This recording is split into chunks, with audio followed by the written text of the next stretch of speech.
আমি যখন মায়ের কাছে কিছু চাই, ও মামা কি হয়েছে? কালকে তো আমার জন্মদিন, আমাকে 500 টাকা দেবে মা? 500 টাকা? কেন, তুই 500 টাকা দিয়ে কি করবি? বন্ধুদেরকে খাওয়াবো। এক পয়সা ইনকামের মুরদ নেই, ওনাকে 500 টাকা দিয়ে বন্ধুদেরকে জন্মদিনে খাওয়াতে যাবে?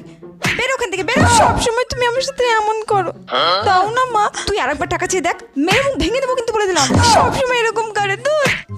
বোন যখন মায়ের কাছে কিছু চাই, মা মা কাল তো আমার জন্মদিন, আমাকে 10 টাকা দাও না, আমি আমার স্কুলের বন্ধুদেরকে চকলেট কিনে দেবো। না না পুটিমা, তোকে টাকা পয়সা খরচ করতে হবে না, তার চেয়ে বরং কালকে তো জন্মদিনে তোকে আমি ভালো ভালো রান্না করে খাবো, ঠিক আছে মা? আমার সব বন্ধুরা জন্মদিনে আমাদের সবাইকে চকলেট কিনে দেয়, তুমি আমাকে দেবে না? আরে চুপ কর চুপ কর। ঠিক আছে, আমি কালকে তোর ব্যাগে এতগুলো চকলেট দিয়ে দেবো, তুই কালকে সবাইকে দিয়ে দিস, ঠিক আছে?